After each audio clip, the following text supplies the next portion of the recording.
إن الحمد لله نحمده ونستعينه من يهده الله فلا مضل له ومن يضلله فلا هادي له وأشهد أن لا إله إلا الله وحده لا شريك له وأشهد أن محمدا عبده ورسوله أما بعد فإن خير الكلام كلام الله وخير الهدي هدي محمد صلى الله عليه وسلم وشر الأمور محدثاتها وكل محدثة بدعة وكل بدعة ضلالة وكل ضلالة في النار أما بعد.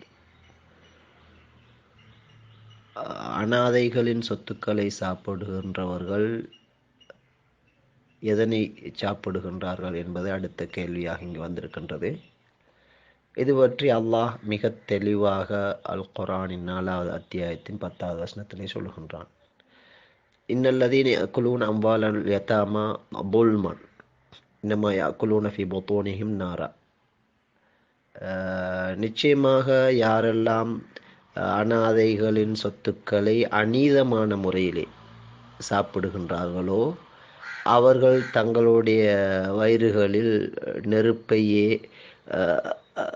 விழுங்குகின்றார்கள், சாப்பிடுகின்றார்கள். நிச்சயமாக அவர்கள் நரக நெருப்பிலே நுழைவார்கள் என்று அல்லாஹ் சொல்லுகின்றான்.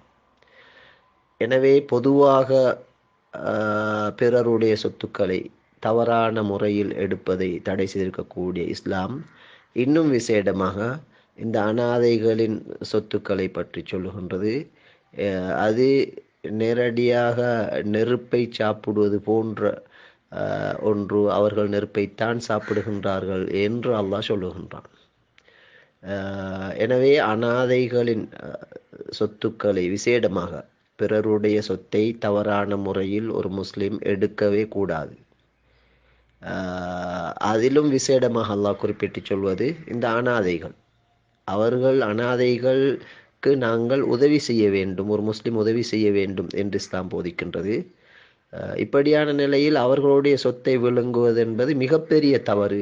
எனவே அல்லாஹ் அதனை விசேடமாக சொல்லி காட்டுகின்றான்.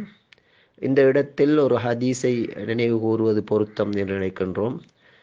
சாஹில் புகாரிலே ரசூல் வரக்கூடிய ஒரு ஹதீஸ் பதிவு செய்யப்பட்டிருக்கின்ற ஹதீஸ். ரசூலுல்லாஹி ஸல்லல்லாஹு அலைஹி வஸல்லம் சொல்லுகின்றார்கள், லயாத்தியன் அலன்னாசி ஜமான், மக்களுக்கு ஒரு காலம் வரும், அந்த காலத்திலே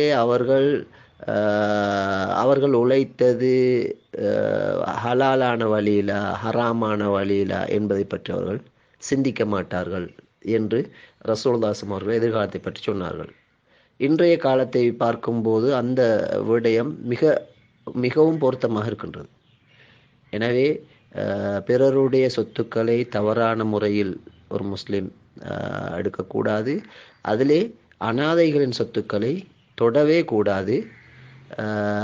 அப்படி தவறான முறையிலே அவர்களுடைய சொத்தை யாராவது எடுத்தால் தங்களுடைய வயிற்றிலே நெருப்பை நிரப்புகின்றார்கள் என்று அல்லாஹ் நேரடியாக சொல்லியிருக்கின்றான்.